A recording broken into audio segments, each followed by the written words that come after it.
ఎప్పటికప్పుడు తాజా వార్తలు అందిస్తున్న N1 స్టూడియో 24/7.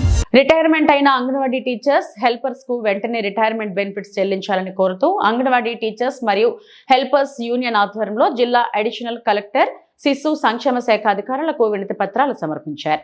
ఈ సందర్భంగా యూనియన్ జిల్లా గౌరవ అధ్యక్షులు ఏ మల్లేశం మాట్లాడుతూ 2024 జూన్లో రిటైర్డ్ అయిన అంగన్వాడీలకు ఇప్పటి వరకు రిటైర్మెంట్ బెనిఫిట్స్, వృద్ధాప్య పింఛన్ అందక తీవ్ర ఇబ్బందులు పడుతున్నారని తెలిపారు.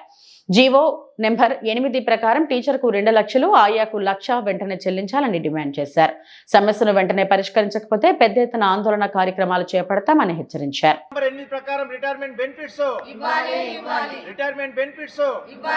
అంగన్వాడీ టీచర్లకు హెల్పర్లకు రిటైర్మెంట్ బెనిఫిట్స్ అంగన్వాడీ టీచర్లు మరియు హెల్పర్లందరికీ రిటైర్ అయిన వాళ్లకు జీవో నంబర్ 8 ప్రకారం రిటైర్మెంట్ బెనిఫిట్స్ వెంటనే ఇవ్వాలని ఈరోజు మెదక్ జిల్లా కలెక్టర్ కార్యాలయం ముందు నిరసన కార్యక్రమం చేయడం జరిగింది. రాష్ట్ర వ్యాప్తంగా ఈరోజు రిటైర్మెంట్ అయినటువంటి ఉద్యోగుల చేన CI2 ఆధ్వర్యంలో ధర్నా కార్యక్రమాలు జరుగుతున్నాయి.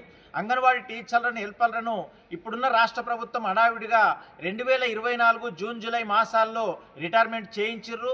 ఆ తర్వాత ఆ యూనియన్ యొక్క పోరాటాల ఫలితంగా టీచర్లకు 2 లక్షల రూపాయలు, ఆయాలకు 1,00,000 రూపాయల సౌకర్యం కల్పిస్తూ రాష్ట్ర ప్రభుత్వం జీవో కూడా జారీ చేయడం జరిగింది.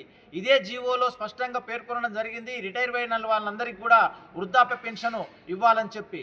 అటు రిటైర్మెంట్ బెనిఫిట్స్ డబ్బులు రాలేవు, ఇటు ఉద్యోగం పోయింది, అటు పెన్షన్ వస్తలేదు. ఏది లేక అంగన్వాడీ టీచర్లు, ఆయాలందరూ కూడా ఈ డిపార్ట్మెంట్లో 30 నుంచి 40 సంవత్సరాల పాటు సర్వీస్ చేసి ఎలాంటి సౌకర్యాలు లేకుండా ఇలా వీధులు పడేటువంటి పరిస్థితి వచ్చింది. అనేక మంది వృద్ధాప్యంలో కొడుకులు చూసేవాళ్ళు లేరు, కోడళ్ళు చూసేవాళ్ళు లేరు, బిడ్డలు చూసేవాళ్ళు లేరు, ఇలా వీధుల పాలు అయిపోయారు. మరి ప్రభుత్వం వీరి పట్ల పూర్తి ఉదాసీనంగా వ్యవహరిస్తున్నది.